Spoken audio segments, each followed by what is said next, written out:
Alright, so this video is about the technical aspects of Mad Max, everything that's been done to it. We'll start with the back.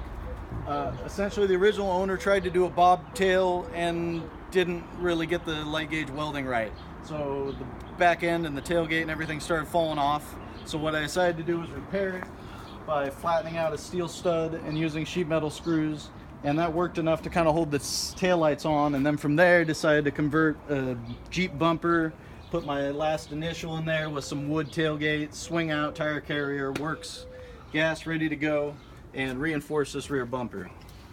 The rear suspension is Chevy 63 springs with new Bilstein 14-inch shocks going up to a low range off-road cross member I got in there, and the rear axle is all stock except for a Detroit locker in the rear.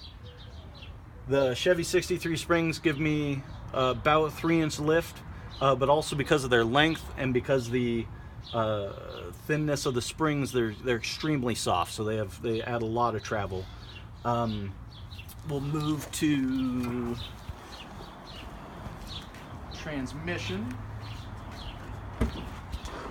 Get my beef jerky out of the way. So this truck got cut in to have a Marlin crawler box. So I have dual transfer cases. The front case has 2.28, the crawler box. The rear transfer case has 4.7 gears. So I believe my lowest crawl ratio is 180 to 1. Not bad. Both diffs have 456 gears in them. And got that in there, rebuilt the transmission because of that, and got a long spline drive shaft made by Dave's Off-Road, all going to the front. Now the front is a little complicated.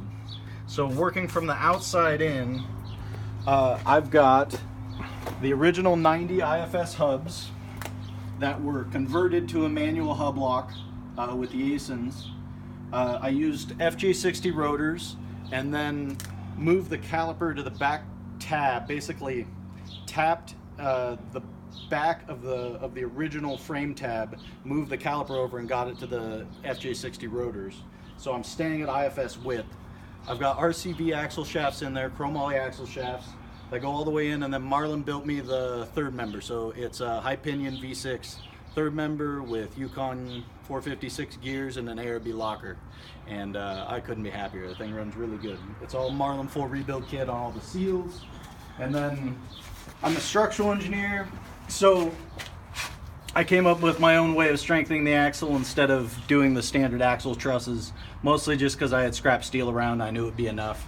So we got the knuckle gussets to reinforce that, and then I actually used straight channel partly to just help armor it while I also strengthen it, and I don't mind a little bit of extra axle weight. The steering's all high steer.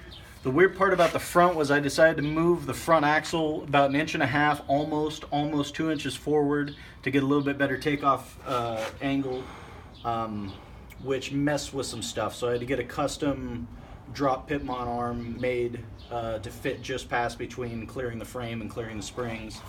And on the front, I had a similar problem where my up travel, to get the most flex out of it, was going to bottom out the 12-inch Bilstein shocks. So I worked really hard to find the right compression length and ended up with some reservoir Jeep shocks that have done really well and allow me the full range up and full range down to give me a full 12 inches on each side. The front bumper is an All-Pro with front plates. We've got a Warn VR 10,000 pound winch with a nice fair lead, and that hasn't failed me yet, unlike my other winches. I've put the runner bars on from All-Pro.